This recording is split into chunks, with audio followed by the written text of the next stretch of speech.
Bonsoir et bienvenue dans ce nouveau numéro de la saison 3 de Space Hack, le premier space dédié aux doyens des clubs français. Et ce soir, l'émission a pour titre un pas en avant, deux pas en arrière, car oui, après avoir brillamment ramené les 3 points de Lille il y a 2 semaines, les Ciels et Marines se sont inclinés 2 fois de suite à domicile contre Nice, 3-1 puis Toulouse 4-1. Un pas en avant, donc, puis 2 pas en arrière. Et pour m'accompagner ce soir, j'ai le plaisir d'accueillir notre capitaine, Romain. Bonsoir Romain. Bonsoir à tous. Il ne vient pas seul puisqu'il est accompagné de notre cher vlogueur maison, Thomas. Bonsoir Thomas. Bonsoir. Vivien qui vient juste de partir des studios de BFM et qui a couru pour être avec nous est ici aussi. Bonsoir Vivien. Salut à tous. Clément qui a dit à sa belle famille d'aller se faire voir et nous a rejoint en plein dîner. Merci Clément. Bonsoir. Bonsoir, salut. Et JC qui a passé une journée de merde et un week-end de merde à la patate et est là quand même pour nous accompagner ce soir dans la joie et la bonne humeur. Bonsoir JC. Bonsoir Guillaume, bonsoir à tous. Et comme je disais en préambule, CSC nous rejoindra dans l'émission en cours de route. Voilà, y a pas de souci.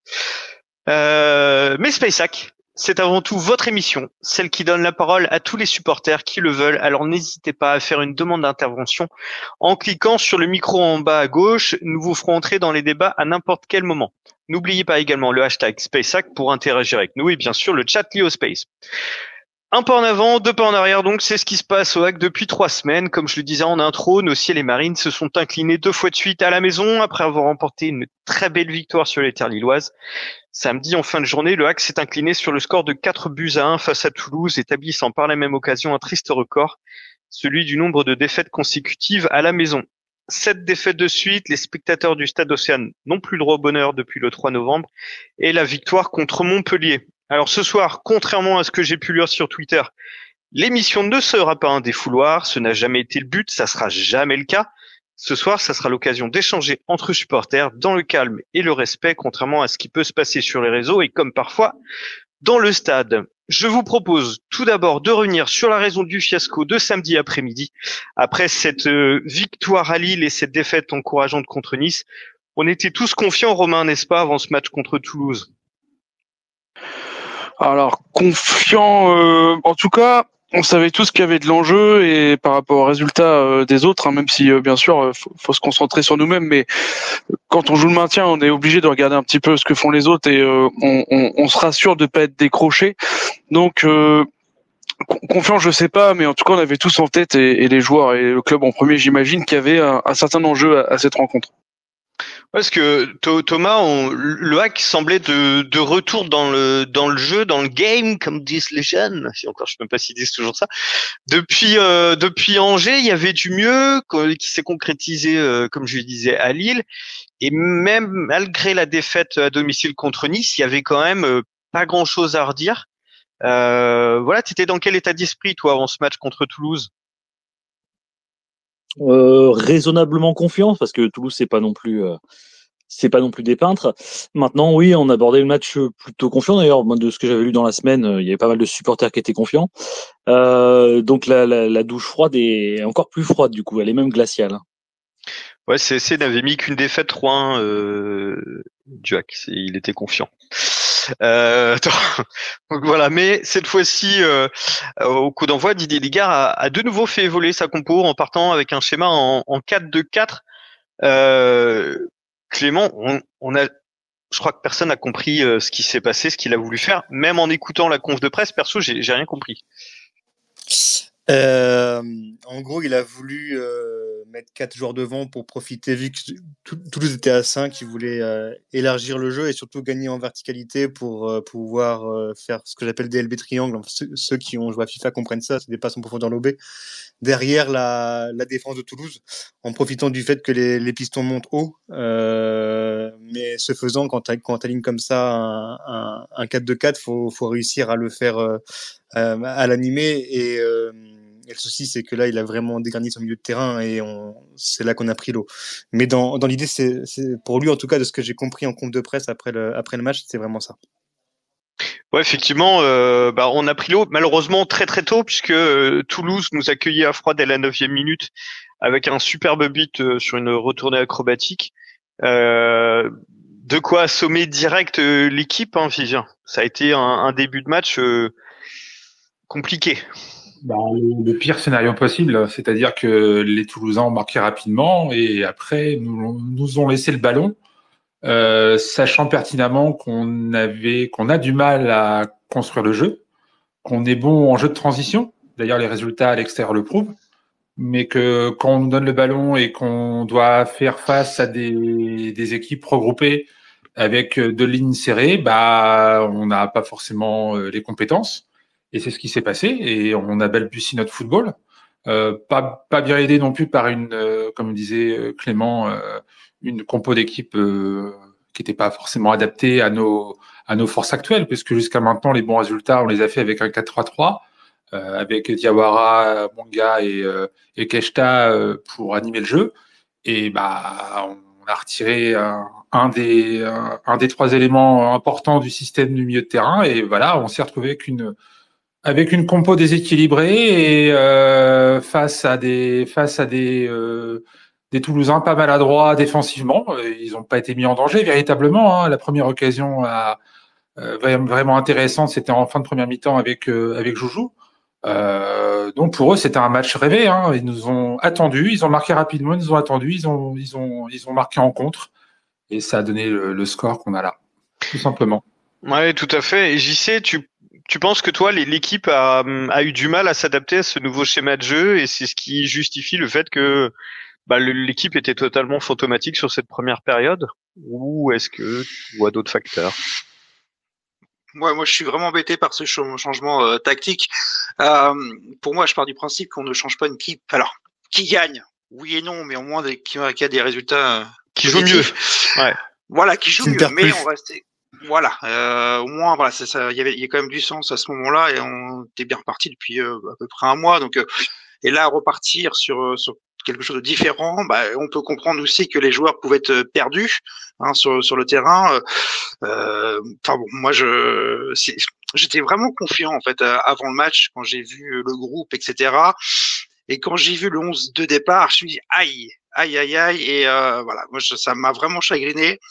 J'aurais pas fait ça, je serais resté sur le 4-3-3 et par exemple j'aurais remplacé si Diawara était vraiment pas apte à faire à démarrer le match, à le remplacer par Ndiaye par exemple. Mais là, franchement, quelque part c'était une non surprise d'avoir une difficulté comme ça et de quasiment au bout d'un quart d'heure de jeu être mené de 0 parce que le deuxième but, il est refusé par la VAR, mais bon, il aurait pu aussi être accepté. Donc et là on voit voilà on s'est mis dedans quoi assez rapidement donc après au fur et à mesure on a repris un petit peu d'allant, mais c'est vrai que le tout début du match c'était vraiment un fiasco.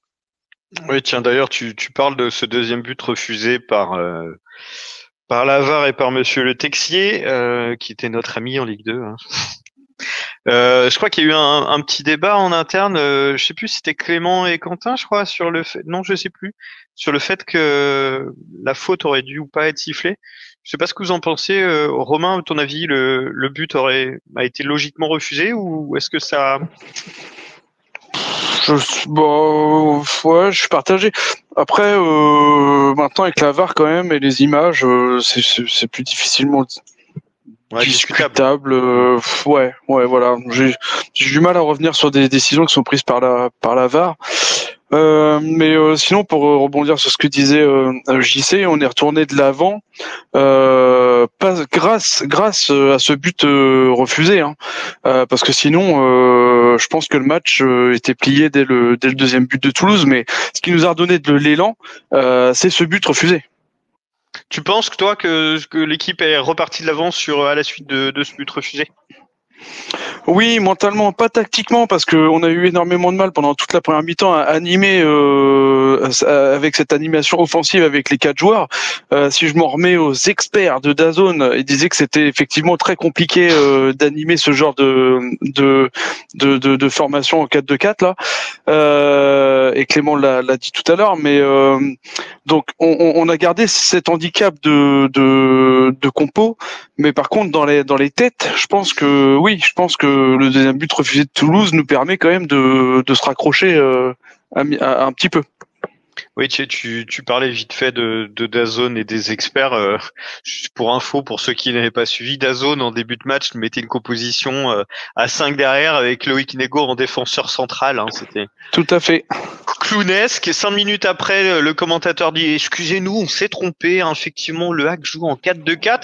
Et début de deuxième période, ils ont refait la même. Ils ont toujours laissé leur schéma à 5 derrière. Ils sont foutés avec Nego en défense centrale. Ouais, mais seule chaîne en France où tu apprends que Mathéo Bonnemer est le frère de Mathieu Bonnemer, quand même.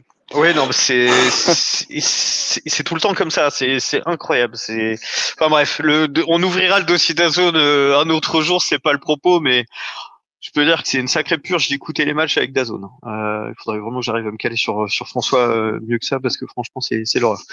Enfin bref, donc oui, la première mi-temps a été compliquée et le Hack s'est remis à jouer, on va dire. Et à se créer des occasions et à être plus mordant. Thomas, c'était plutôt dans les arrêts de jeu de la première période, en fait. Oui, ouais. On fait une grosse, j'allais dire une grosse fin de mi-temps, mais c'est effectivement les arrêts de jeu. Je crois que notre premier tir cadré, de toute façon, enfin notre premier tir tout court, pardon, du match, il est à la 40e, je crois. Ouais, autour de la 44e minute. D'ailleurs, t'as un affichage à un moment qui fait bugger les artistes de DAZN parce que c'était magnifique. Mais à ce moment-là, voilà. Mais à ce moment-là, on est vraiment à 0 tir du match. Effectivement, on est autour de la 35e. Ils affichent ça, on est à 0 tir. Après, oui, on fait une excellente fin de première mi-temps. On pourrait revenir au score à ce moment-là. On a 2-3 situations chaudes. Une très bonne entame aussi de deuxième. Mais moi, ce qui me chagrine, c'est de se mettre à jouer quand tu viens d'échapper grâce à la VAR au deuxième but. Comme on s'est mis à jouer à 0-2 contre Nice, même si on a fait un meilleur match contre Nice, c'est un moment, si tu démarres à 0-2, forcément, t'as du mal à gagner les matchs, quoi. Oui, tout à fait. Merci Thomas de relayer le message de Malik. Je vois pas toujours les messages sur le côté, donc n'hésitez pas à les relayer. Je te laisse le relayer et puis on en discute. Vas-y, si tu veux le lire. Ah, tu veux lire. Il nous dit personne ne parle de la prestation adverse. Toulouse a été impressionnant dans un pressing haut qui nous a mis en difficulté constamment. C'était à Romain que je voulais demander, je me suis planté. T'as dit Thomas, alors Thomas il s'est exécuté, hein, et moi j'ai hésité. Les mecs changé de prénom. Mais ouais, non, après, pour répondre là-dessus, du coup, Toulouse fait un bon match. J'ai pas trouvé non plus que c'était la meilleure équipe qu'on ait vue au CERN. Ils ont été cliniques devant, ils nous en plantent 4 et je pense qu'ils auraient pu en mettre d'autres s'ils avaient voulu. Mais ouais, après, ils ont très bien joué le coup, c'est-à-dire que voilà, ils savent que nous, quand on garde la balle, on joue avec. Ils ont attendu, ils nous ont planté en contre 4 fois, ils auraient pu le faire 5. Techniquement, ils l'ont fait 5 avec la VAR en a refusé 1. Ils auraient pu le faire 6 ou 7 s'ils avaient voulu, je pense, malheureusement. Je pense qu'hier, je sais même pas si on a vraiment... Il y a eu une parade de Gorgelin, je crois, en première mi-temps. Mais à part ça, je crois que quasiment toutes les offensives vont au bout, quoi. Merci Thomas. Romain, justement, toi, on en parlait en off, tu en parlais, que les adversaires avaient la recette en arrivant à la maison, c'est simple, c'est nous presser. Et voilà, par rapport à ce que dit Malik, ça rejoint totalement ce qu'il dit. Oui, on en rigolait, mais oui, effectivement, moi je trouve qu'à chaque fois c'est le même schéma pour nos adversaires. C'est sur les passes hors trait, ils montent leur bloc très haut, ils nous pressent parce que on est fébrile et que ce soit Gorgelin ou Desmas, dès qu'on fait la passe à l'arrière, il y a de la fébrilité qui se ressent et un gardien Gorgelin, qui a peut-être quelques difficultés à dégager. En tout cas, on est fébrile, donc les attaquants montent très très haut sur nos défenseurs. Et après, les coups de pied arrêtés, les corners. Hein. Les corners, j'ai pas trouvé la stat de combien on a pris de buts sur corner, mais c'est hallucinant, quoi. C'est hallucinant que ça continue de match en match. Ouais, complètement. Mais je voulais rebondir sur ce que disait Malik, qui est plutôt juste. C'est vrai que Toulouse nous a quand même bien pressé et c'était déstabilisant. Clément, tu voulais réagir, je crois. Ouais, non, juste sur ça. Après, c'est sûr que toutes les équipes contre qui on a évolué, c'était un peu tout le même schéma. Ils pressent à fond, on fait des erreurs, soit ils marquent sur nos erreurs, soit ils obtiennent des corners, des machins. Après, là où je trouve qu'il a tort, c'est quand il dit qu'on a pris des risques pour construire. Le plan de jeu, c'était de balancer sur nos deux ailiers. C'était vraiment le plan de Digard d'obtenir de la verticalité. Il n'y a pas forcément de risque là-dedans. Le seul risque, c'est que l'adversaire récupère le ballon ou tu n'arrives pas à choper le ballon. C'est ça m'a un peu énervé. Quand tu as une tactique de base qui fonctionne bien, justement, le 4-3-3, ça te permet de ressortir, entre guillemets, correctement les ballons. Proprement, D'avoir un peu plus d'assises défensives aussi. Quand tu as 3 relais au milieu de terrain et pas 2, bah pour moi, ça change les choses. Et là, du coup, c'est sûr que au niveau tactique, pour moi, Digard a pas été bon sur ce côté-là. Il voulait, je sais plus qui a dit sur le forum Infoa, quand c'est vraiment ça. En fait, il a voulu surprendre l'adversaire, gagner le match à la place de ses joueurs, mais c'est vraiment ça en fait. Il a tenté un coup, sauf que quand tu es dans cette situation-là, que tu as besoin de points, que tes joueurs ont besoin d'avoir des certitudes, d'avoir des automatismes, pour moi, t'as pas à faire ça. Faut que justement tu enchaînes ton 4-3-3, ça passe pas, tant pis, mais tu commences pas à essayer de tourner des trucs fantaisistes comme ça. Je trouve que, moi, j'ai vraiment pas compris ça, quoi. Ouais, je pense qu'on a été nombreux dans ce cas-là. Après, voilà, au retour des vestiaires, le hack était différent, dans les mêmes dispositions qu'on va dire que la fin de la première période. Peut-être probablement même que le discours à la mi-temps a été juste, parce que c'est vrai que les joueurs sont revenus beaucoup plus voilà, avec le couteau entre les dents, et puis ça s'est matérialisé très rapidement avec l'égalisation de Issa Soumaré à la 51e minute. Encore de la tête. Je dis encore de la tête parce que j'ai vu passer une stat qu'Issa Soumaré est un des 2 joueurs qui récupère le plus le ballon de la tête cette saison en Ligue 1. Et c'est vrai que sur un superbe centre de joujou, Issa Soumaré vient délivrer la maison et puis nous rassurer. Malheureusement, ça a pas duré bien longtemps, puisque 5 minutes plus tard, Étienne Moutet a commis une faute, j'ai qualifié de grossière dans mon conducteur, une grosse faute dans la surface de réparation, qui a provoqué le penalty. Donc ça a vite douché les esprits. Vivien, est-ce que tu penses que c'est ça qui nous a plombé, c'est de prendre ce penalty juste après l'égalisation? Ouais, c'est clairement le tournant du match. À ce moment-là, on n'aurait jamais dû se mettre en situation de faire une faute défensive telle que celle-ci. Quand on vient de marquer un but, il faut justement éviter d'être dans l'euphorie, se reconcentrer, resserrer les lignes et éviter justement ce but égalisateur qui peut remettre tout en cause. Et là, Youté, il a franchement merdé, quoi. Il a fait une faute qu'il aurait jamais dû faire.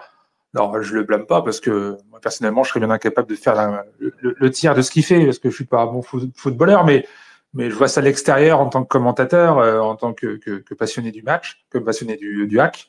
Et c'est vrai qu'il nous met dedans parce que on avait l'opportunité certainement de remettre la pression, de faire douter les Toulousains et ça nous a complètement mis la tête à l'envers. Et derrière, je vais anticiper sur ce que tu vas dire, Guillaume, mais derrière le carton rouge de Mwanga est directement lié à cette fébrilité que nous a apporté la faute de Youté et le penalty qu'on encaisse, c'est que derrière on a été fébrile et on enchaîne un penalty, un rouge et là c'est la fin. Avant, oui, d'avancer sur le carton rouge, j'aimerais revenir sur 2 choses.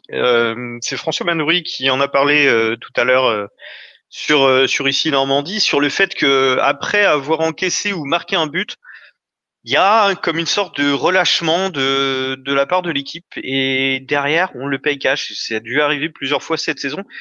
Qu'est-ce que vous en pensez, toi, Romain? C'est surtout arrivé quand on a encaissé, même dès le premier but. C'est très régulièrement arrivé en première partie de saison. Je sais pas. Après, Youté fait pas forcément une excellente saison. Alors Vivien, tu dis je le blâme pas. Il doit pas faire cette faute-là à ce moment-là du match. On vient d'égaliser. Faut repartir. Encore une fois, le but refusé de Toulouse, je pense, nous remet mentalement dedans. Plus la mi-temps est certainement un très bon discours fédérateur du coach, très certainement, parce qu'ils sont revenus sur le terrain avec d'autres intentions. Ils concrétisent leurs intentions très rapidement, 51e.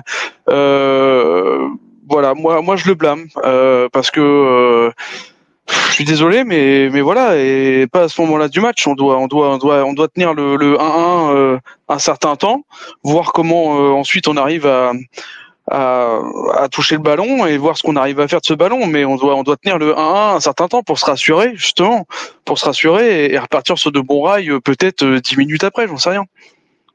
Quand je disais que je ne blâmais pas, c'était dans le sens où moi-même, en tant que je serais incapable de faire la de ce qu'il fait en tant que footballeur.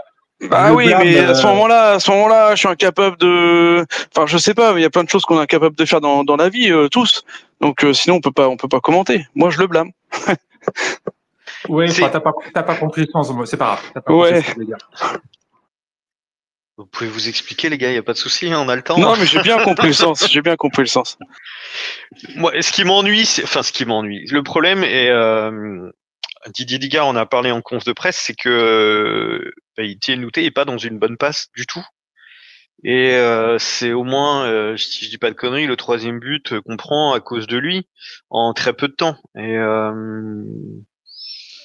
on en parlait avec les gars en off, c'est que malheureusement il y a personne à mettre à la place, c'est qu'on manque de défenseur central avec le départ de Yohan Salmier pour Clermont et la blessure de Runa Sanganté. Et quand t'as un joueur qui a pas forcément la tête à l'endroit, ça favorise justement ces erreurs individuelles et qui nous coûtent très très cher. Je sais pas ce que vous en pensez, Clément. Qu'est-ce que tu vas me dire sur le pauvre Etienne Nouté? Est-ce que tu le blâmes toi ou est-ce que Après, franchement, moi je te dis à chaque fois, je te donne la même réponse, c'est que j'ai du mal à taper sur des joueurs individuellement. Ouais, je sais. C'est pas question de taper, c'est d'essayer de comprendre. Il est pas bien en ce moment. T'es d'accord avec moi? Ouais, mais de toute façon, il est obligé de jouer vu que t'as plus personne derrière, donc t'es obligé de le faire jouer. Après, honnêtement, sur le but, ok, il fait une faute grossière, mais honnêtement, ce but-là, tu dois jamais te le prendre. Encore une fois, ils veulent essayer de ressortir proprement la balle, ils font des passes devant la défense. Youté, il fait une passe merdique à Gorgelin qui dégage comme il peut. C'est sûr que normalement, soit Gorgelin la fout en touche parce qu'ils sont 4-5 Toulousains devant lui, mais il relance plein axe comme ça sur Mwanga qui se fait battre au duel, et puis derrière, c'est open bar pour les Toulousains. Honnêtement, j'en veux un peu plus. Là, pareil, comme je disais tout à l'heure, je pense qu'avec un 3e milieu de terrain, ce but-là, je suis pas sûr qu'on se le prend. Parce que derrière, tu as plus d'options pour repartir. Derrière, tu as plus d'options pour relancer. Mais encore une fois, là, je refais l'histoire, c'est pas le but. Mais pour moi, c'est pas que Youté qui est fautif, si c'est le sens de ta question. Pour moi, il y a tous les joueurs, en tout cas défensifs, qui sont fautifs sur ce but-là. Gorgelin est fautif aussi pour moi. Pour moi, quand il voit que Mwanga est tout seul devant, il doit la mettre en touche ou vraiment allonger au maximum, même s'il est vachement pressé. Et Digard, c'est pareil.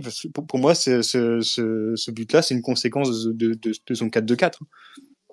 Ouais, le manque de solution au milieu pour toi est la cause principale de ce penalty provoqué, quoi. Ouais, clairement. Pour moi, clairement, et ça, j'en inventerai pas. Après, Youté, c'est sûr que c'est pas le même Youté que la saison dernière, comme c'était pas même le même Targaline, comme c'était pas la même chose qu'au Péry. C'est des joueurs qui voulaient partir. C'est un joueur qui a eu un conflit avec le club en début de saison. Donc c'est sûr que c'est compliqué après quand t'as un gars qui pense à autre chose, de le dire, de se mettre à 100%. Mais bon, le problème, c'est que malheureusement, pour jouer le maintien, tu dois être à 100% tout le temps, tous les matchs, dans tous les duels. Et lui, j'ai encore souvenir des matchs. Le match, je crois que c'était contre Monaco, je crois, où il foire ses placements. Au niveau des duels, il en perd quand même pas mal. Je trouve, voilà, c'est le but à Lille, bien qu'anecdotique, en fin de match, ça montre une sacrée fébrilité ou une absence. C'est vrai, t'as un saut de concentration, quoi. Le mec est pas concentré. Après, bon, franchement. Encore une fois, je veux pas qu'on blâme, je veux juste essayer de comprendre ce qui se passe. Jean, tu voulais rebondir sur ce que disait Clément. Oui, non, je partage totalement ton avis, Clément. C'est le problème, il est pas sur un joueur, il est collectif et il est lié à l'état d'esprit général de certains joueurs certains qui sont partis, mais d'autres qui sont encore présents, des joueurs qui n'avaient pas forcément la volonté de rester au club et qui n'ont pas eu forcément toute l'implication qu'il fallait tout le long de la saison et qui, à des moments clés comme ça de la saison, n'ont pas le niveau de concentration, le niveau d'exigence qu'on attend d'eux à ces moments si importants, à ces moments, on est dans le money time, enfin, on n'est pas complètement dans le money time, on a un petit peu, encore une dizaine de matchs, mais on s'en rapproche. Mais voilà, ces petites sautes de concentration, Le sport de haut niveau, c'est ça. Ça se joue souvent à des petits détails. Mais à côté de ça, là où je ne veux pas blâmer Yuté, c'est que il a été, moi, je trouve personnellement assez solide dans ses interventions. Le reste du match, on retient. C'est un peu comme les gardiens de but. Les gardiens de but, souvent, on retient la faute qu'il a faite et on oublie les 10 arrêts décisifs qui ont été précédemment faits. Yuté, moi, j'ai trouvé que globalement, il a été plutôt bien complémentaire de Loris en défense centrale. Là où j'aurais plus un reproche à lui faire, plus qu'au-delà de ses interventions défensives, et Yuté, et ça c'est ma remarque qui est vraie pour toute la ligne défensive, c'est le fait qu'il se fasse passer des passes en arrière constamment.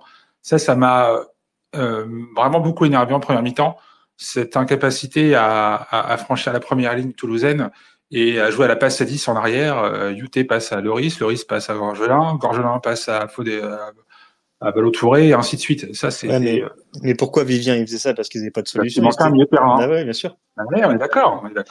On revient exactement. Je partage totalement ton opinion. Donc voilà. Donc comme tu disais, Clément, moi j'aime pas mettre en avant des individualités ni dans la victoire ni dans la défaite. Alors c'est vrai que ça fait toujours plaisir quand on gagne de mettre en avant tel joueur a été bon, tel joueur a été bon. Là, dans la défaite, voilà, le foot c'est un sport collectif. On n'a pas été bon collectivement au point barre. Mais en plus, t'as raison. Il était au niveau des stats, il fait un bon match. Hein. Je suis en train de voir ses stats. Il gagne 5 duels, il 3 interceptions. C'est un match qui est plutôt cohérent de sa part si tu mets ce penalty. Je vous coupe 30 secondes. J'en profite pour saluer Théophile Pedrola qui est dans l'assistance. Théophile, tu as pu constater que nous, on a quelqu'un ici qui fait des réponses aussi longues que tes questions, donc tu dois te sentir moins seul que lors de ta dernière conférence de presse avec le coach. Bref, c'est passé. Oh le tac. C'était pour rigoler. Tac à la carotide. Bah ouais, non mais Vivien, c'est vrai que vous entendez. Une question de Théophile Pedrola pour Vivien, franchement, on en a pour 1 heure, là, c'est cool. Allez, j'arrête. Je vous taquine, un peu d'humour quand même dans l'émission, ça fait pas de mal, mine de rien. Donc après ce penalty inscrit par les Toulousains, effectivement t'en as parlé Vivien juste après. 1 minute plus tard, 1 minute ou 2 plus tard, Manga fait une faute, une semelle sur le joueur toulousain, carton jaune au départ, puis après consultation de la VAR par Monsieur Le Texier, carton jaune transformé en rouge. Là, double coup de massue. JC, on s'en relève jamais de ces cas-là, c'est impossible. Ouais, mais sauf que dans notre situation, ouais, c'est ça le truc, c'est que on n'aurait pas dû sombrer. Enfin, mais c'est vrai que c'est propre à nous en fait. Hein. On a un coup dur, on a une problématique qu'on peut pas faire face. On a du mal à réagir et boum derrière, on se prend encore un second coup de massue. Ça me fait penser un peu, voilà, comme contre Nice, les buts qu'on se prend coup sur coup. Enfin, c'est des petites choses comme ça en fait. On a du mal je crois qu'on a vraiment du mal à réagir quand on a une problématique à faire face. On a tendance à s'enfoncer. Bon après là c'est un geste malheureux. Hein. C'est pas, il fait pas exprès. Enfin, à la base il y a carton jaune, il y a la VAR, carte rouge. Donc bon. D'ailleurs, j'espère, parce que le problème qu'on a maintenant, c'est que c'est la suspension potentielle de Manga. Donc là, ça pose une problématique aussi pour la suite du championnat, en espérant qu'il prend qu'un seul match de suspension. Mais voilà. Mais c'est vrai que pour revenir au match, en gros, on a l'impression que c'était terminé, quoi. Alors qu'il restait une demi-heure derrière et on ne sait pas ce qui peut se passer. On peut avoir une action, un penalty, un autre rouge toulousain, mais en fait, c'est quelque chose que c'est comme si nous, on n'y croyait pas, en fait. C'est ça qui me fait un peu mal au cœur. On est tout de suite abattu, c'est fini, et hop, voilà. Et on s'en prend plusieurs derrière.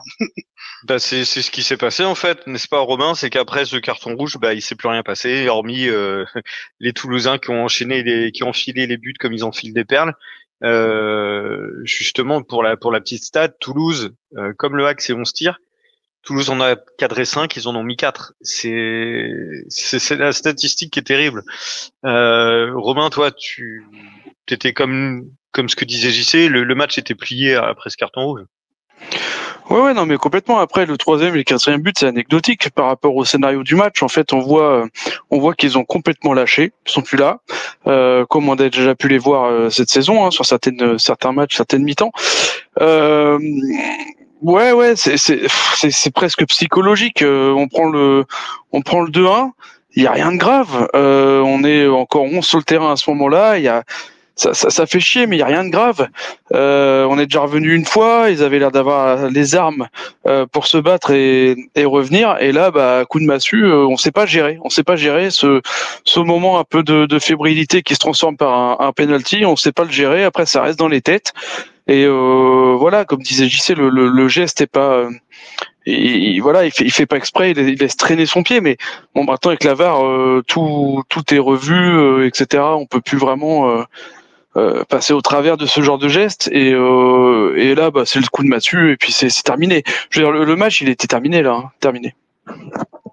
Ouais, tout à fait. Le reste du match anecdotique, Thomas, est-ce que t'étais comme moi, t'avais en fait envie que le match se termine plus vite?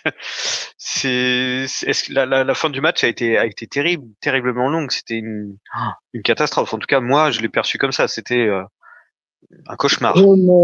Comme la fin du match à Marseille, comme la fin du match contre Strasbourg, comme malheureusement trop de fin de match cette saison. C'est-à-dire que tu connais le scénario, tu vois quand ils ont lâché, et hier effectivement. C'était assez visible du moment où on a explosé, et puis on a arrêté de jouer. Et tu sais que à part éventuellement empiler les buts côté adverse, il y a plus grand chose à espérer. Donc ouais, non, la fin de match a été très très longue. Et au-delà de ça, moi ce qui m'inquiète, c'est si cet état d'esprit-là négatif qu'on a vu hier, hein, c'est-à-dire le fait d'avoir la tête baissée, de plus y croire sur un match, ça peut passer. Mais si ça se réinstalle comme ça s'était installé en fin de première partie de saison, ça va être très très difficile, parce qu'on a fait notre mercato essentiellement sur l'idée de réoxygéner le groupe, de remettre de l'entrain, de la vitalité, notamment en faisant venir des joueurs qui n'étaient pas marqués par cette longue série de défaites et tout ça. Si ça se recasse, on va dire, ce ressort psychologique-là, s'il se recasse, s'il se répète, et si on repart dans la morosité un peu permanente, ça va être très très difficile de relever la tête. Donc on a joué notre atout là-dessus. Ça casse sur un match, si on arrive à... Et moi je vais être très attentif justement à ce côté-là, hein, à Lens. Hein. Si à Lens on a la tête dans les chaussettes, je sais pas si on se relèvera. On va aborder le voyage à Lens en deuxième partie. Clément, oui, tu voulais rebondir sur ce que disait Thomas? Après, je pense que c'est un message clair pour Digard aussi. Il faut qu'il reste dans sa tactique. Si tu m'écoutes, Didier, arrête tes folies, reste en 4-3-3. Tu restes en 4-3 jusqu'au bout et t'inquiète pas. Peut-être qu'on descendra, mais on descendra avec un projet de jeu cohérent. Essaie pas de faire des folies, du machin, des défenses à 5, je passe derrière la défense, je passe en touche, je sais pas. Reste dans ton 4-3-3. Je vois déjà les tweets, mais pour qui il se prend? Il se prend pour l'entraîneur. Tu sais que maintenant c'est la grande mode aussi, parce que là, jouer Guardiola, machin. Au bout d'un moment. Non, mais après, ce que tu dis est pas faux. On est passé en 4-3-3 à Angers, à Lille et contre Nice. On a fait 3 bonnes prestations malgré une défaite contre Nice. Mais on a retrouvé un système qui a l'air de convenir aux joueurs qui sont là. Moi, ce que je comprends, parce que voilà, la grande mode, c'est de s'adapter à l'adversaire. Si tu veux, moi, je dis pas.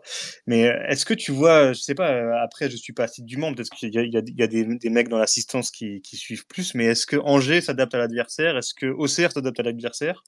Est-ce que Nantes s'adapte à l'adversaire? Après, est-ce que Marseille s'adapte à l'arbitre? C'est une bonne. Après, j'imagine que tu fais des petites choses tactiques, machin, mais changer complètement ton projet de jeu et ton animation pour s'adapter à l'adversaire, je suis pas sûr qu'il y ait beaucoup d'équipes qui fassent ça, quoi. Je pense que c'est possible pour des équipes qui ont un gros effectif avec de la qualité et qui ont des joueurs qui peuvent s'adapter à tous les systèmes de jeu. Faudrait demander à Quentin, on a un effectif. Ouais, mais moi je pense pas que Marseille s'adapte à l'adversaire. Hein. Justement, les grosses équipes ils s'en foutent, ils te balayent et puis ils voient après. Je pense pas qu'ils s'adaptent à l'adversaire. Mais justement parce que ce que dit Vivien, c'est qu'ils ont l'effectif pour éventuellement. Oui, non, toi tu penses que malgré l'effectif pléthorique, ils s'adaptent pas, et ils foncent dans le tas, quoi. Ah moi, je regarde pas assez les autres matchs pour juger comment font les autres, malheureusement. Moi, j'ai regardé un petit peu Angers, j'ai pas eu l'impression que leur tactique c'est simple, ils dégagent sur Abdelli, puis après Abdelli il se débrouille. C'est ça, donc c'est une bonne tactique, remarque, ça marche. Mais non, mais là, par contre, là, on est tous d'accord avec toi, Clément, c'est que il faut qu'il continue avec le 4-3-3. Enfin, je pense qu'il y a personne qui ne va pas dans ce sens-là. C'est une évidence qu'il faut persévérer. Et puis, si effectivement on voit que ça marche pas dans quelques matchs, qui change. Mais pourquoi changer une formule qui gagne? J'ai pas compris non plus la logique là. Romain, tu voulais rebondir sur ce que disaient les gars? Ouais, parce que je fais partie aussi, comme vous le savez, du groupe Akeway et qu'il y a ça débat en même temps que le Space là. Et il y en a qui disent qu'il a changé parce que Haruna et Diawara étaient blessés. Mais Aruna, on s'en fout. Voilà. Il met Yuté. Non mais Et il t'as Rassoul Ndiaye au milieu de terrain. Alors, il est ce qu'il est. Et puis, t'avais Abdoulaye Touré aussi. Après, Quentin nous a dit hier en off que Diawara était pas forcément blessé, que c'était plus un choix de Digard. Après, moi, j'ai pas entendu l'interview de Dazon après la fin du match, donc je sais pas si c'est vrai ou pas. Mais après, t'as Rassoul Ndiaye. Et après, c'est sûr que Rassoul Ndiaye, bon, ça casse pas trop pattes à un canard cette saison. Mais t'as Abdoulaye Touré. Alors, certes, il revient de blessure, mais tu peux quand même le mettre en fin de première mi-temps. Ouais, je sais pas. Ouais. Ouais, c'est ce que je te disais l'autre jour, là, où on m'est tombé dessus quand je disais que Ballo Touré, quand t'as fait 0 match en un an, faut que tu reviennes de blessure, c'est mieux d'y aller mollo. Je sais que c'est compliqué de mettre des joueurs comme ça qui viennent de blessure, qui n'ont pas joué depuis un certain temps, de les remettre directement dans le bain, comme ça, c'est pas facile. Mais franchement, Rassoul Ndiaye, il nous le mettait dans des matchs à enjeu en début de saison où tu te demandais ce qu'il foutait là. T'avais Kuzayev sur le banc ou d'autres sur le banc, Ketcha sur le banc, il mettait Ndiaye, là d'un coup, il y a plus de milieu de terrain, il reste à Rassoul Ndiaye, il le met pas. Enfin, je sais bien, mais. De toute façon, le 4-4-2, c'est un choix tactique de Digard. Oui, c'est pas un choix par défaut, c'est sûr. Enfin, c'est certain pour moi. C'est ce qu'il a dit. Moi, je pense que c'est aussi un choix tactique de Digard. Le 4-2-4. Ouais, c'est pareil. Le 4-2-4, le 4-4-2, oui. Enfin, oui. C'est un choix tactique assumé, hein. Et voilà, il l'a choisi. Le pari est raté, quoi, malheureusement, mais un pari qui a des conséquences d'un point de vue au niveau des points, et puis des conséquences aussi, on en parlait tout à l'heure, sur la fin de match houleuse, quoi. Et voilà, c'est ça qui est embêtant dans l'histoire. Mais moi, le problème, c'est que j'arrive pas à me rentrer l'idée quand tu as besoin de points, que tu joues le maintien, tu tentes des choses, quoi. Je te dis, t'es à la limite comme Toulouse, t'es à 10 points devant la machin. Ouais, si tu veux jouer en 1-5-8, si tu veux. Mais franchement, j'ai du mal avec ce concept-là quand tes joueurs ont besoin de points et tes joueurs ont besoin d'automatisme, d'essayer des choses comme ça, qu'en plus, qui n'ont jamais été fait avant. Enfin, j'ai pas souvenir depuis le début de la saison que les joueurs en 4-4-2, Digard. Non, c'est vrai que tu as raison. C'est vrai qu'on on a pas mal critiqué lors de la longue période de défaite le fait qu'on n'ait pas de schéma tactique propre, de fond de jeu bien défini, etc., de système et d'équipe, voilà, d'équipe type et qu'il n'y ait pas d'automatisme, etc. Et là, pour le coup, depuis Angers, on avait un système qui fonctionnait, avec les nouveaux joueurs qu'on avait. Voilà, on a retrouvé une nouvelle fraîcheur. Le coach l'a dit en conf de presse. Je me suis planté, voilà, dans la tactique. Les joueurs l'ont pas compris. Il s'est remis en question. Ça a fonctionné. Et c'est là où je comprends pas pourquoi sur ce match effectivement contre Toulouse, quand tu dis je me suis planté, qu'il trouve une solution qui fonctionne, il rechange. Comme tu le dis, les autres équipes, il y en a qui s'adaptent pas forcément aux adversaires, ils foncent dans le tas et voilà. Et les trois derniers matchs qu'on a eu, il y a eu des automatismes, on a trouvé une équipe plus ou moins type, etc. Donc c'est là où c'est le tort que je reproche au coach là, je comprends pas. Donc voilà, je vous rejoins là-dessus et tu m'as fait la transition, même si j'ai pas rebondi tout de suite, mais la fin du match, du coup, la colère a monté en tribune assez rapidement et ça m'amène sur la deuxième partie de l'émission où on va parler tous ensemble de ce qui s'est passé en tribune. Pour rappel, du coup, le capot de la tribune COP a entonné et a lancé des digards d'émissions, des casse-toi, etc., etc. Ça a fait énormément de bruit à la télé, pour le coup. Je sais pas pour ceux qui étaient au stade, pour ceux qui étaient restés dans les tribunes, ce que ça a donné. Mais c'était à la pareil, télé, c'était très bruyant aussi. Hein. À la télé, on n'entendait que ça et il y a des chants qu'on entend très fort à la télé. C'est le Oui, nous sommes les Havrais. On l'entend à chaque fois. Ça nous fait des frissons quand on est dans notre canapé à 200-300 kilomètres du Havre. Mais là, ça fait mal. Donc voilà. J'aimerais qu'on en parle. Question toute simple et vous allez tous rebondir là-dessus. On va tous se débattre.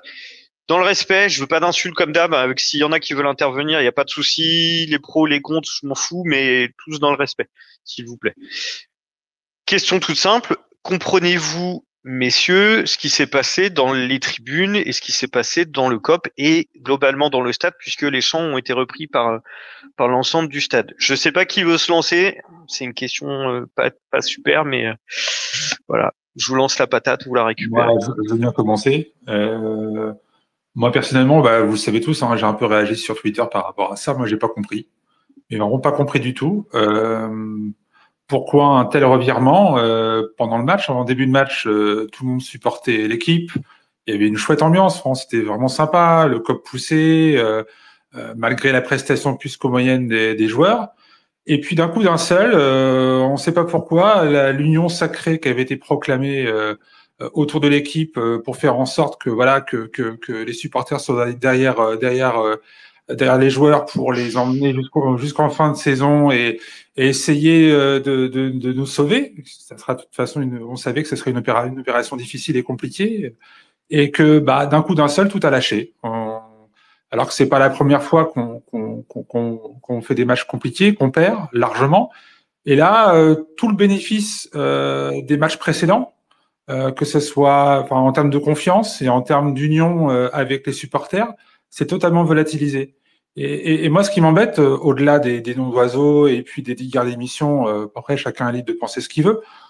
C'est sur le fond, chacun est libre de penser ce qu'il veut. Là-dessus, il y a même pas débat parce que on a le droit d'avoir des opinions divergentes. Par contre, c'est sur la forme. J'ai trouvé extrêmement maladroit la façon dont ça s'est passé et j'ai peur qu'il y ait un ressort qui se soit cassé entre les supporters, entre les joueurs, entre le staff, la présidence. Je sais pas si certains d'entre vous ont lu un peu les réactions de Monsieur Roussier et puis de Mathieu Bonnemer chez France Bleu et puis dans Paris Normandie.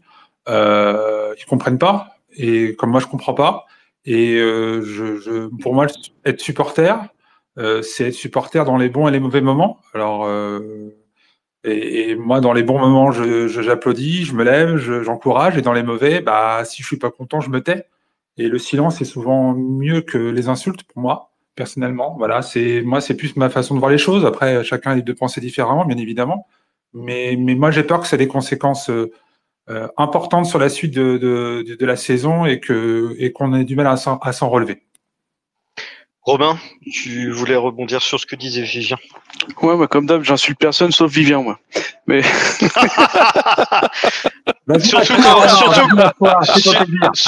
surtout sur l'autoroute quand il se plante de sortie, voilà. Exactement. T'as des vieux cons qui fusent dans la bagnole. Plus sérieusement, Vivien parlait de fond et de forme, moi je vais parler de timing. En fait, ce que je comprends pas, c'est pas forcément le fond parce que ça fait un petit moment qu'on débat ici de Digard, pas Digard, encore Digard, plus Digard. On a tous le droit de penser ce qu'on veut par rapport à ça et de s'exprimer. Hein. Il y a les réseaux sociaux aussi aujourd'hui sur lesquels il y a beaucoup de personnes qui s'expriment. Mais par contre, le timing pour moi est pas bon dans la saison. Le timing dans la saison, que ce soit lancé avant avant le mercato, avant les fêtes ou avant la fin de première partie de saison, ou quand on est dernier, je l'aurais plus compris que hier, parce que finalement le club a très bien communiqué, a été très clair plutôt dans sa communication, en nous expliquant que Didier Digard resterait jusqu'à la fin de saison et que c'était pas un problème d'entraîneur mais un problème de joueur et qu'on allait resserrer l'effectif, etc., etc. Donc à partir de ce moment-là, on l'accepte et on va jusqu'à la fin de la saison comme ça. Donc je suis peut-être un peu surpris par le timing, encore une fois, peut-être pas par le fond parce que je suis pas loin de penser pareil, mais voilà, moi c'est plus une question de timing. Après j'étais présent au stade quand il y a eu l'espèce de mouvement de grève avec le trou qui s'est créé derrière Desmas. C'est vrai que ça aussi c'était c'était marquant aussi et c'était aussi bien comme mouvement, j'ai trouvé. Et puis je voulais ajouter aussi le fait que qu'est-ce qui accentue peut-être ce phénomène finalement, c'est que c'était 2 matchs à domicile qui se sont enchaînés avec on va dire 2 larges victoires de nos adversaires. C'est pas que je trouve une excuse à tout ça, mais peut-être que c'est venu mettre un petit peu de piment supplémentaire. Merci Romain. Gilles, bonsoir Gilles, tu fais une demande d'intervention pour intervenir. Bonsoir les amis, j'ai fait une intervention pour venir, me voilà.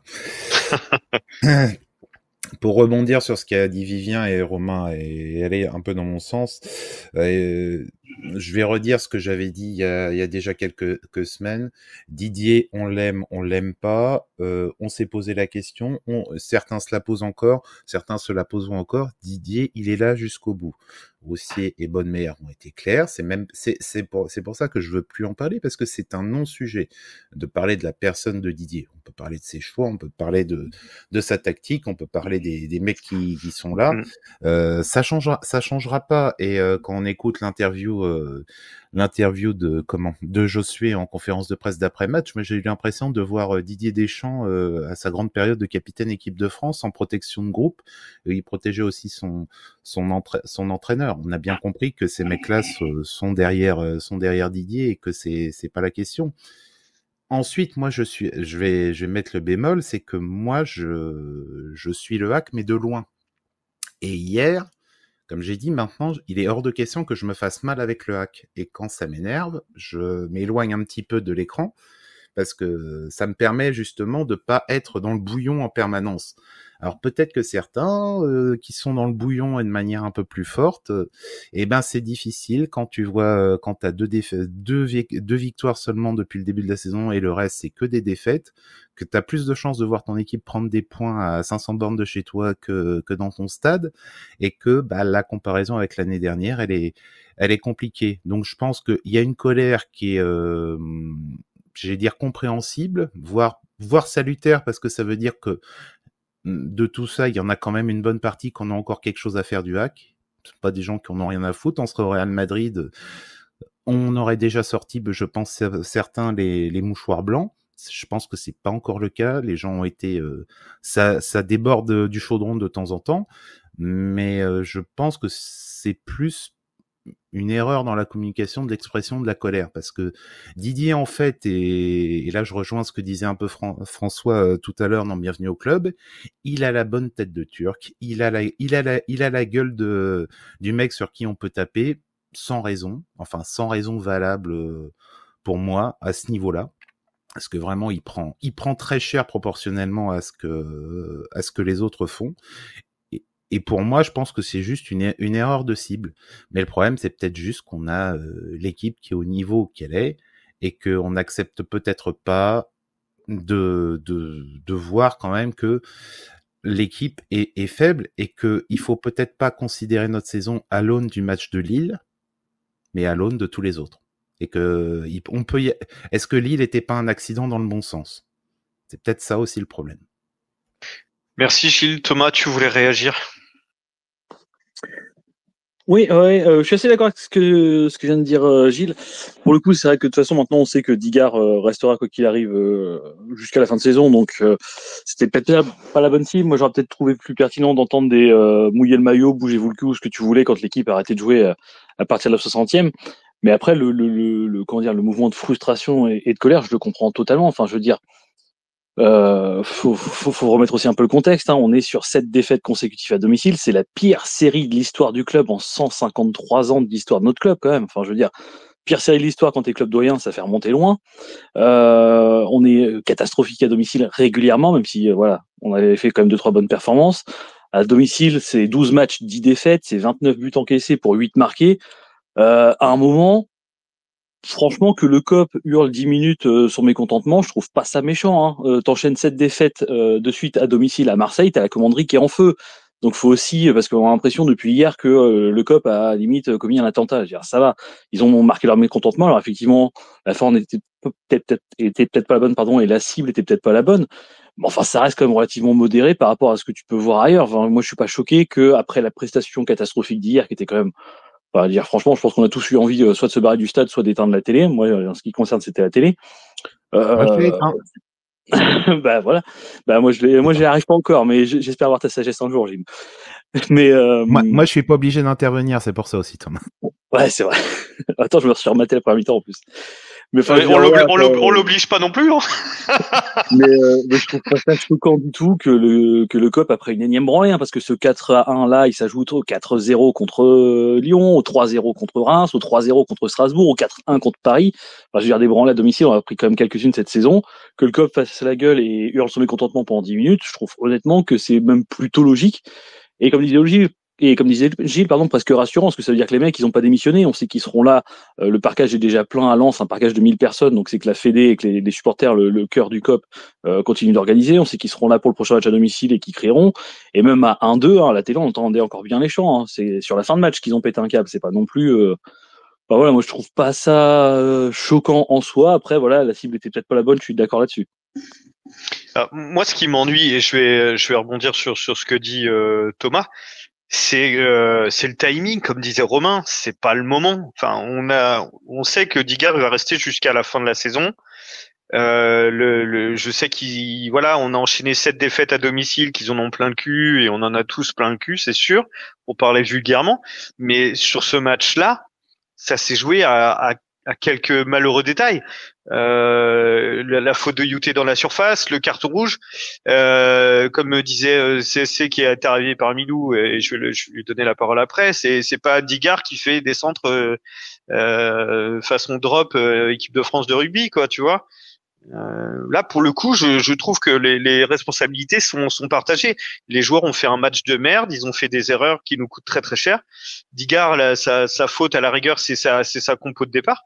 Je trouve que c'était pas le moment pour moi d'attaquer le coach à ce point-là. Il est pas le seul fautif sur ce match. S'il fallait l'attaquer de cette façon, moi je l'aurais fait comme disait Romain, avant le mercato d'hiver, quand c'était la merde ou quand on était dernier. Ça m'embête.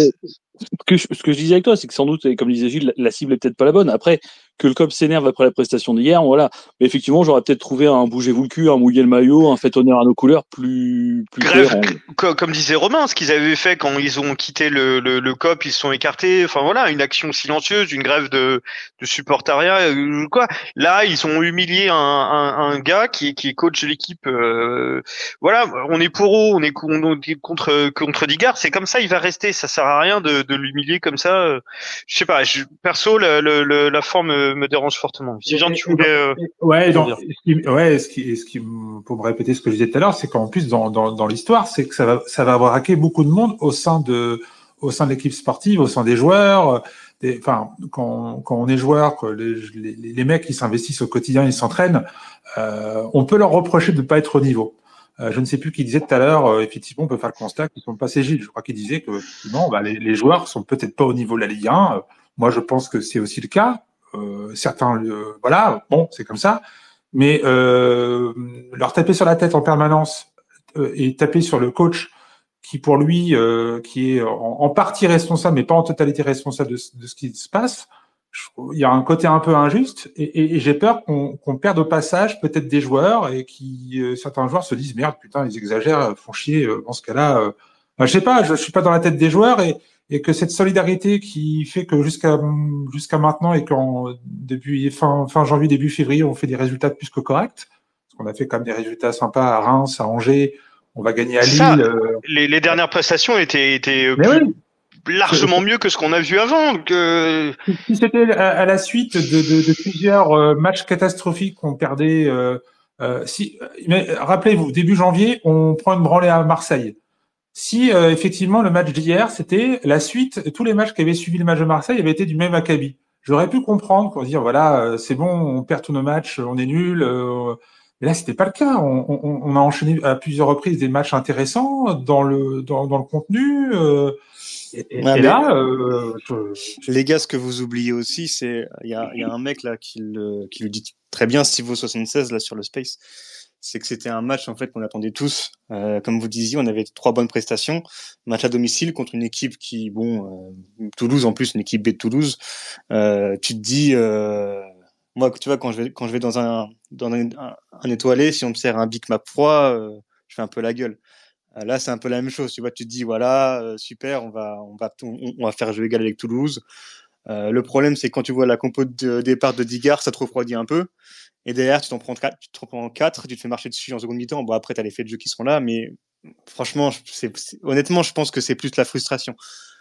Je suis quasiment sûr. Après, pour reprendre les propos de Jean-Michel Roussier, quand il disait dans l'interview que au HAC, enfin, on se prend pour le Real, c'est un peu ça, quoi. Enfin, après, on peut être. Là, que ce soit. Laissez-moi terminer. Laissez-moi terminer.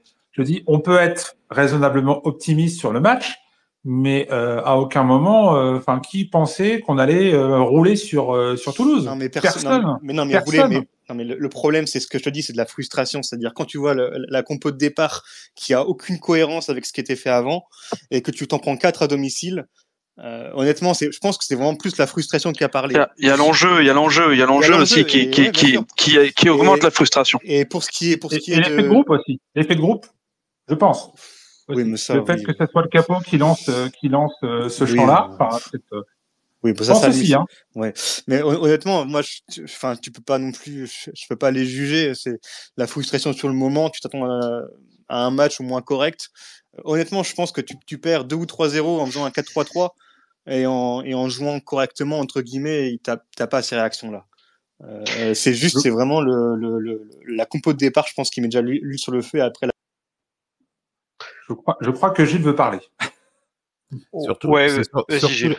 Surtout les gars, n'oubliez pas, vous vous souvenez les réactions qu'on avait après Lille, quand on disait le match de Lille, il a peut-être rallumé quelques petites loupiottes.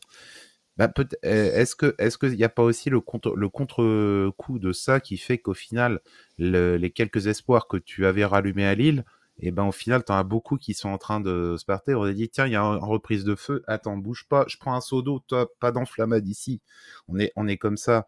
La réaction de Roussier, c'est comme celle de Bonnemère que j'ai lu tout à l'heure. J'ai envie de dire, oui, écoutez, c'est maladroit, c'est mal fait, c'est pas ça. N'empêche, il y aura quand même plus de 1000 personnes qui vont venir à Lens. Donc c'est en termes de mauvais supporters, je crois qu'on a vu pire.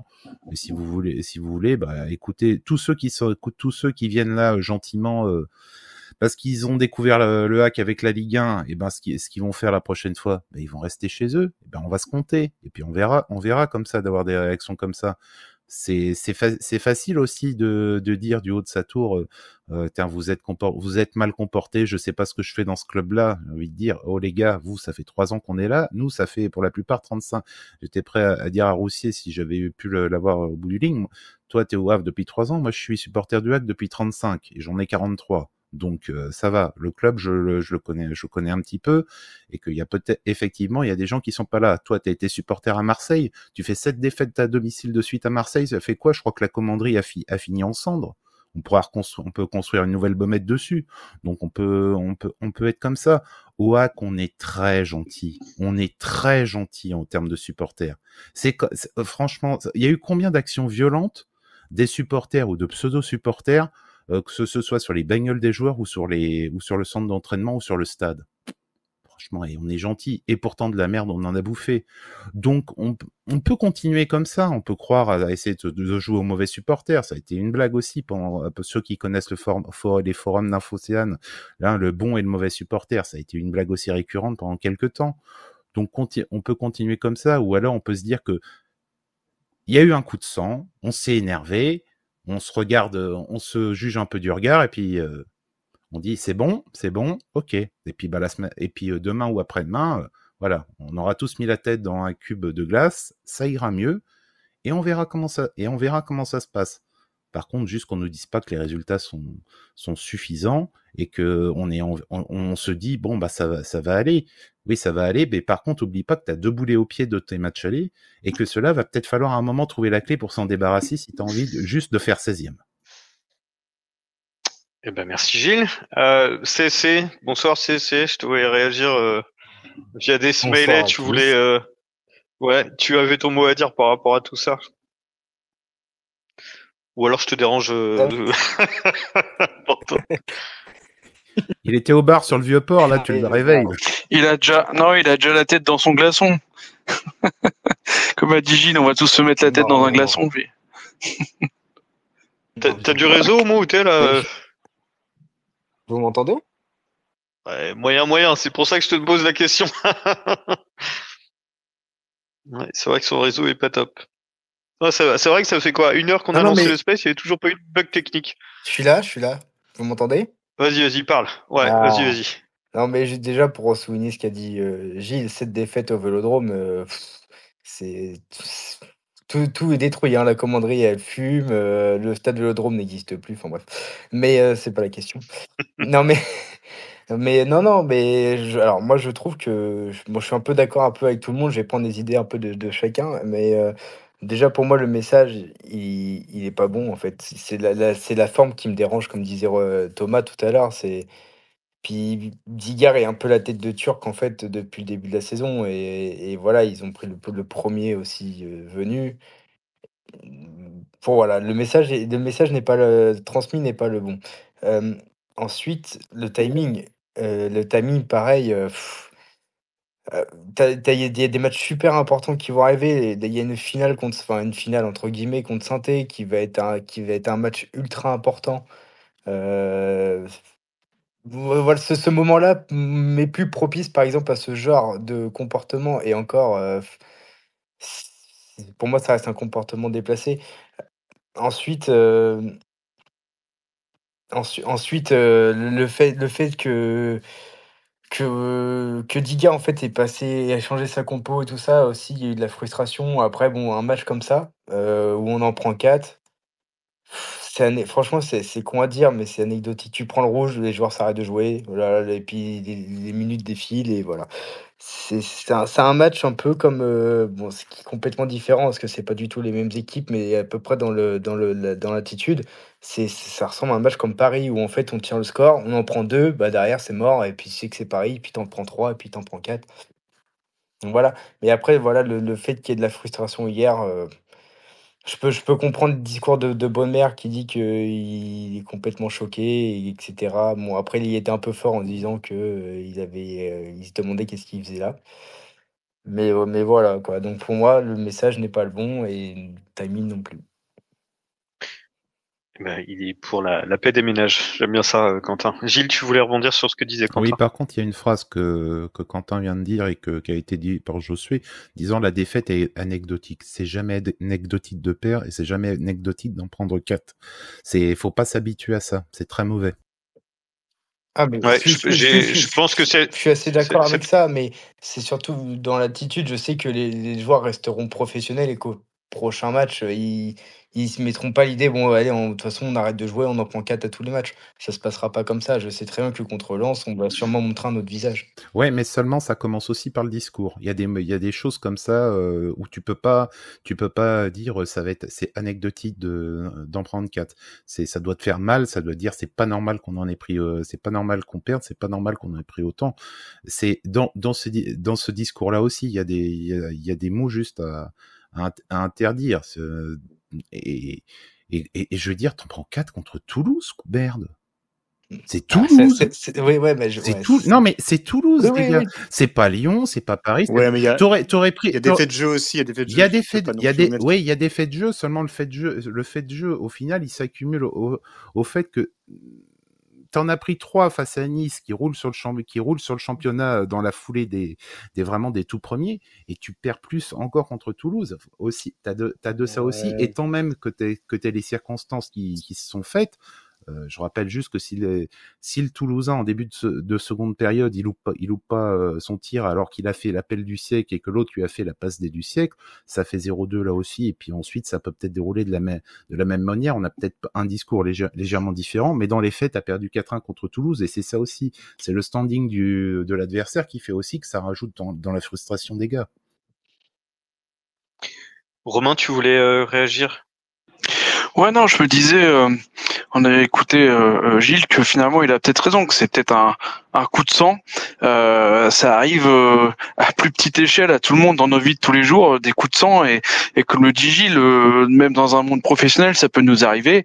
Et le lendemain, on serre la main du gars ou je ne sais qui avec qui on peut s'embrouiller, et puis c'est reparti, hein, puis on retravaille avec les mêmes personnes, etc. Donc là, c'est un peu pareil. Je me dis que finalement Gilles a peut-être raison que c'est peut-être ça, c'est un coup de sang et que derrière il y aura une discussion qui va s'établir et que finalement, comme l'a dit CSC, les joueurs resteront professionnels et les supporters resteront à les supporter. Donc qu'on le souhaite pour tout le monde, mais franchement le mouvement peut s'expliquer par la frustration, hein, clairement. Vivien.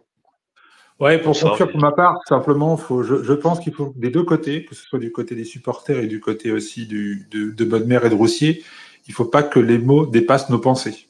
Il faut être très prudent sur ce qu'on dit, sur les mots qu'on utilise.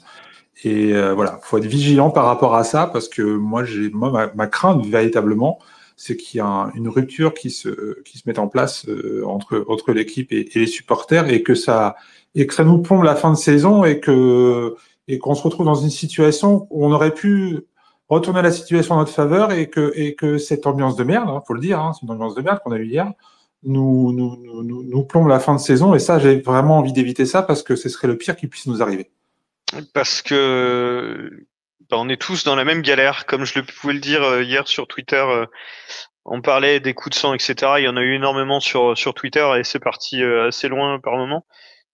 Les joueurs ont besoin de nous, ont besoin du public, ont besoin qu'on soit derrière, qu'on soit d'accord ou pas avec le choix du coach, peu importe et tout. Nous, de toute façon, notre rôle, c'est de supporter et d'être là pour les pousser.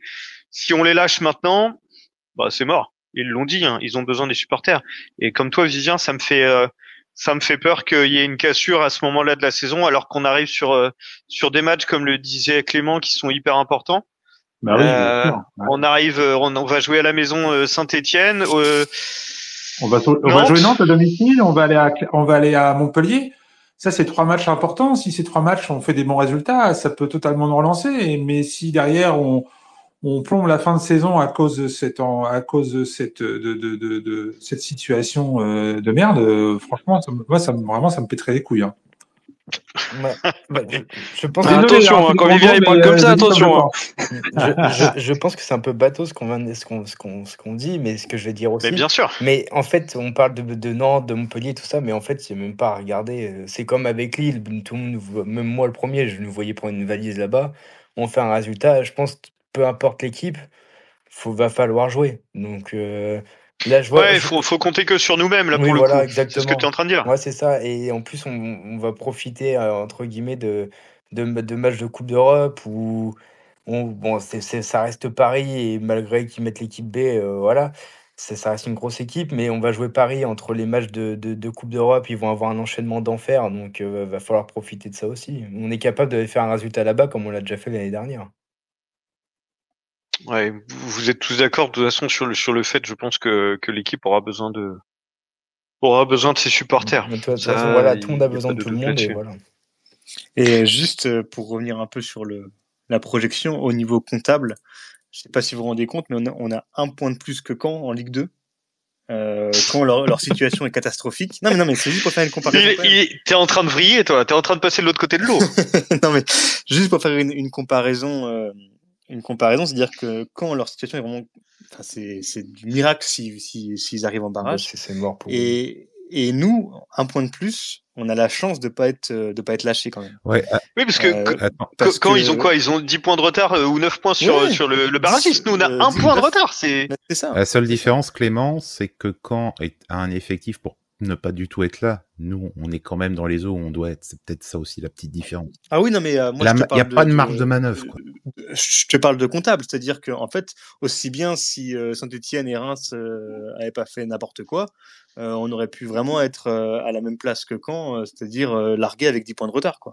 On a la chance dans notre championnat d'être encore derrière des équipes qui sont en perdition. Reims est en perdition. Saint-Étienne, bon, c'est pas trop mal, mais je pense que ils sont sur un fil. On a la chance d'être à portée de fusil de ces équipes-là, donc faut qu'on en profite, quoi. Et là, tu augmentes encore la frustration parce que c'est là que tu vois que Saint-Étienne et même Montpellier qui est encore derrière n'arrivent pas à nous distancer. Donc c'est vrai que l'espoir, il est toujours à portée de poing. Et parce que en plus c'est catastrophique, quoi. On a gagné quoi, 2 matchs à domicile, on se prend des branlés et pourtant on est encore. Ils sont aussi nuls que nous. Ils sont aussi nuls que nous. Oui, bah oui, mais c'est ça. C'est ça. je rectifie ma connerie, on a 2 points de retard sur Saint-Etienne qui est barragiste. Par contre, on a 5 points de retard sur Reims qui est 5e et pareil qui est dans une situation catastrophique. Ils enchaînent. Nantes a gagné contre Lens, qui est pas forcément bien non plus. Mais c'est pour ça, je pense qu'il faut encore y croire et il faut encore être derrière l'équipe parce que tant que c'est pas joué mathématiquement, effectivement, il faudra toujours y croire, faut toujours être là. C'est notre rôle. Hein. Et moi, comme je te dis, j'aurais pas tenu le même langage si il n'y avait pas eu ce sursaut là. Les 3 derniers matchs. Cette remise en question, ouais. Bah ouais, où t'as vu quand même que l'équipe savait jouer. Je pense qu'ils ont montré qu'ils avaient le niveau. Ils ont battu Lille. Pour moi, contre Nice, c'était un bon match, même s'ils ont perdu. Pour moi, en tout cas, les 3 derniers matchs, j'ai pas vu une équipe relégable. C'est ça qui me fait tenir encore. Et je me dis, s'ils continuent à jouer comme ça, ou s'ils retrouvent le jeu qu'ils avaient, même juste contre Nice, je pense qu'il y a moyen qu'on s'en sorte, quoi. Quentin, tu voulais prendre la parole, je crois. Et je pense que je vais même augmenter la frustration parce qu'on parle du Stade de Reims qui a un match de Coupe de France cette semaine et qui derrière va affronter Monaco, Auxerre, Brest, Marseille, Strasbourg, Lens. Donc je pense qu'il y a vraiment moyen de passer devant eux, quoi. Ouais, la chance qu'on a de toute façon, c'est qu'il y a 4 équipes qui sont tartes en Ligue 1, on est une des 4 et il faut en laisser 2 derrière au moins à la fin. T'as enlevé Nantes, ça y est, de ton équation. Pour l'instant, après, on n'est pas à l'abri de notre plonge. Hein. Nantes, c'est quand même de ce qui est de plus irrégulier, je crois, en Ligue 1. Mais Reims, c'est une victoire en 16 matchs. Nous, on est sur une victoire en 12 matchs sur les 12 derniers. Saint-Etienne, ils sont quand même globalement tartes, même si voilà, ils sont capables d'aller gratter un point à gauche à droite. Montpellier, j'en parle même pas. Faut arriver à en foutre 2 derrière à la fin pour au moins jouer les barrages. Et effectivement, on n'est pas largué. Et la chance qu'on a, notamment, c'est pour ça que la comparaison avec Caen, elle est pas si bête que ça. On n'est pas largué comme quand on l'est. On a cette chance-là d'avoir plusieurs équipes qui sont à peu près qui piétinent au moins en tant que nous. Maintenant, effectivement, à un moment, il faut prendre des points quand même, quoi. Je veux dire, il faut arriver à laisser au moins une autre équipe derrière. Et là où on a de la chance aussi, c'est qu'on joue dans un championnat à 2 vitesses, c'est-à-dire que t'as 8-10 équipes qui sont au-dessus et qui mettent des victoires aux petits, parce que sauf exception, mais dès que tu vois Toulouse ou dès que tu vois Nantes qui joue contre le PSG, Lille, Marseille, souvent ça se finit en défaite. Donc c'est cette chance-là, je pense que ce championnat-là, il y a encore 5-6 ans, je pense honnêtement qu'on serait déjà dans la charrette. Hein. Bon. Pas mal de space, mine de rien. Il faut être optimiste. Après, Digard, on l'aime ou on l'aime pas, mais honnêtement, je pense qu'il y a encore moyen de. On n'a pas le choix. Bah ouais, il y a pas le choix de toute façon. On n'a pas le choix. On n'a pas le choix de toute façon. Il est là, il sera là jusqu'à la fin, donc maintenant, faut être derrière, en espérant qu'effectivement, ce que tu disais, Clément, qu'il ait appris, qu'il revienne sur ce qui a fonctionné à Angers, Lille et même Nice qui avait fonctionné. C'est même pas qu'il ait appris, c'est qu'il arrête de faire des folies, quoi. C'est juste ça. Pas de folie. Mais pour qui on se prend? On n'est pas coach, merde. Enfin bref, avant de conclure, je voulais juste qu'on aborde le prochain match à Lens, donc qui a lieu samedi prochain, donc samedi qui vient à 19h. Avec toute cette nouvelle donne, la question. Vivien, pardon, tu voulais réagir? J'avais vu ta non, c'était pour conclure, c'était que par rapport à tout le débat qu'on peut avoir depuis tout à l'heure, c'est que il sera temps en fin de saison, une fois que le championnat de Ligue 1 sera terminé, de faire le bilan de tout ça et de là faire un vrai débat et de peut-être là mettre la pression sur dire voilà par rapport à ce qui s'est passé, refaire un bilan et dire voilà maintenant Didier c'est terminé, Mathieu c'est terminé, Jean-Michel c'est terminé ou pas. Mais c'est à ce moment-là que ça se fera ce bilan-là. Là, c'est vraiment pas le moment, quoi. Il faut qu'on soit tous ensemble et qu'on aille tous dans le même sens. Et après, il sera temps de faire un bilan, tout simplement. Attendez, je vais tenter quelque chose. Excusez-moi. JC, t'es là? Si, je suis là. Putain, j'écoutais, je vous écoutais, je buvais vos paroles. C'était ça, d'accord, le bruit que j'entendais. Guillaume d'émission. Quand vous voulez, les gars, je peux laisser les clés du camion à qui veut les clés du camion, je vous laisse. Bon, JC, t'es confiant pour Lens ou comment ça se passe, toi? Vas-y. si je suis confiant pour Lens. Alors là, c'est une bonne question. Alors déjà, il va préparer l'apéro parce qu'on le voit ensemble déjà. En fait, c'est ça qui me fait plaisir, c'est que Romain va passer à la maison. Donc déjà, merci. Ça va me donner du baume au cœur. Si je suis confiant, franchement, en fait, Lens est quand même pas terrible là depuis quelques semaines. Donc déjà ça, c'est quand même un point positif pour nous. C'est le genre de match où on est capable de faire un coup. Donc sans forcément faire comme à Lille, mais c'est le genre de match, en plus un stade qui nous réussit bien historiquement. J'ai envie de vous dire pourquoi pas. Le petit bémol, c'est quand même l'expulsion de Mwanga, ça c'est quand même assez problématique. Donc je sais pas ce qu'il va nous inventer notre cher Didier. J'espère revenir à un 4-3-3. Voilà, ça sera déjà une chose très très important pour nous. Et puis on verra quoi. Hein. Je sais pas, on verra. En espérant que les joueurs de Lens lancent des ballons sur l'arbitre. Ouais. Je viens de faire rentrer dans les intervenants Pep. Pep, si j'en crois ton pseudo, tu es du Nord, je pense. Bonsoir Pep. Ouais, bonsoir les gars. Je vais juste changer de compte parce que je suis avec mon compte perso. Je vais venir avec mon compte pro si ça te dérange pas, juste pour intervenir. Mais qui es-tu, Pep? Dis-nous tout. Bah justement, je vais changer de compte et je vais vous expliquer. Vas-y, on finit bientôt le space, vas-y. Je pense avoir reconnu une certaine voix là. Il y a un happy ending. Moi j'ai une petite question. Moi j'ai une petite question. J'ai un petit. Moi aussi je pense savoir. Moi je voulais juste faire passer un petit message quand même parce qu'il y a une demi-finale de Coupe de France féminine qui va arriver. Je croyais que tu voulais demander ta femme en mariage. Non, pas encore. non, mais juste voilà, je pense qu'on peut souhaiter une merde aux filles et en espérant une finale à Calais quand même. Oh mais oui, ça serait énorme. Elles vont affronter le Paris FC. Alors, hop, je ne connais pas ce compte moi. HD2F Scouting. Bonsoir Pep. Qui es-tu? Ouais, bonsoir les gars. Bon, du coup, moi je suis supporter lensois et je suis aussi scout de football. Et je suis analyste data aussi, donc tout ce qui est Ligue 1, etc. Je fais différents focus. Pour le coup, j'ai une communauté qui est plutôt lensoise ici, donc je fais énormément de data sur Lens. Si jamais il y a des informations ou des choses de data qui vous intéressent sur le Havre, c'est des choses qui peuvent être faites. Donc voilà, n'hésitez pas, si vous avez des questions, que ce soit sur le Havre ou sur d'autres, n'hésitez pas. Bah avec plaisir, peut-être pas dans cette émission parce qu'on arrive à la fin, mais si tu veux nous dire 2-3 choses sur le RC Lens, sur la forme actuelle du RC Lens, comment ils vont tes Lensois en ce moment? C'est pas top, je crois, 3 défaites de suite. Non, c'est un sérieux bordel au sein du club en fait, pour être très honnête avec vous. En fait, on a eu la période S qui était très bien, qui était très bien sur tous les plans parce qu'en fait toutes les parties prenantes du club travaillent ensemble. Et aujourd'hui, c'est un melting pot un peu de grosso modo. Voilà, il faut faire rentrer de l'argent parce que financièrement, il faut anticiper et puis il faut rattraper aussi les quelques bêtises passées. Et par conséquent, en fait, le projet aujourd'hui, c'est qu'il n'y a pas de projet, c'est qu'aujourd'hui, financièrement, c'est la priorité, et ensuite, on verra sportivement ce qui s'y passe.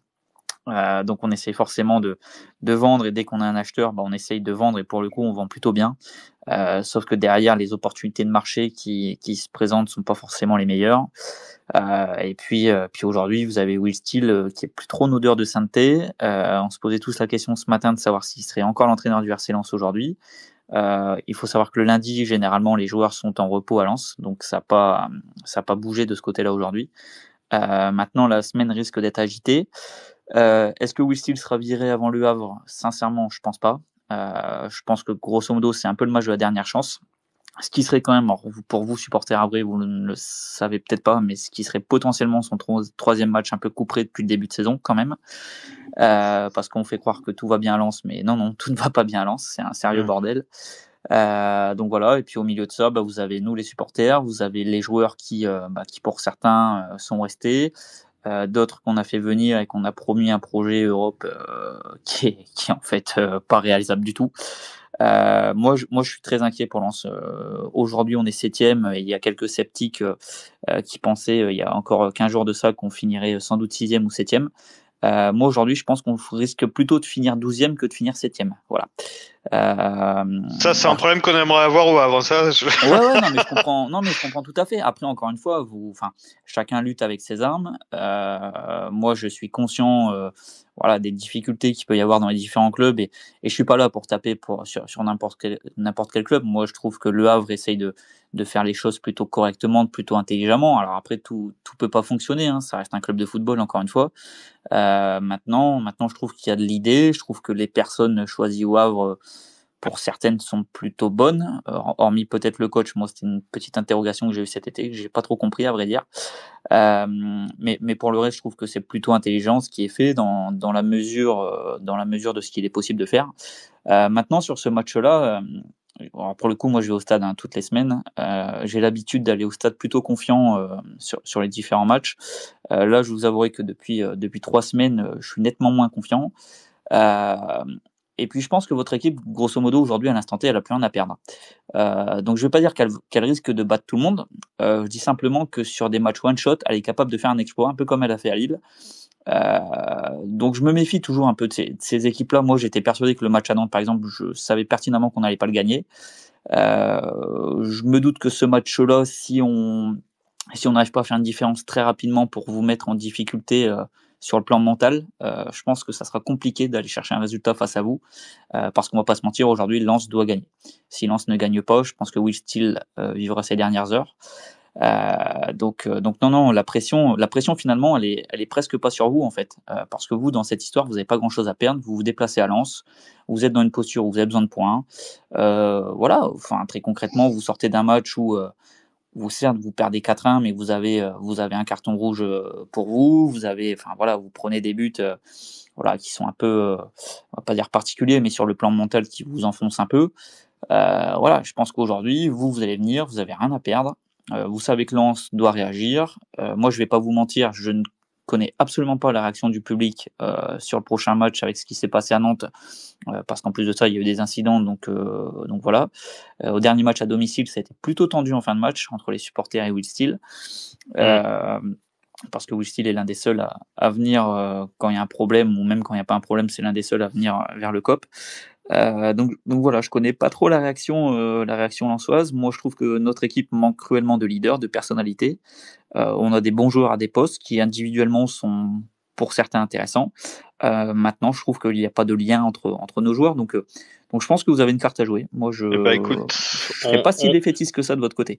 On va voir ça samedi. Je te remercie en tout cas d'être intervenu dans l'émission. C'était plutôt sympa d'avoir ce petit regard lensois. Chers amis, il est tard de se dire au revoir. Merci à tous ceux qui sont intervenus. Merci Romain, merci Thomas, merci Quentin, merci Vivien, merci Clément, merci JC, merci la team, merci à tous ceux qui ont assisté à ce space.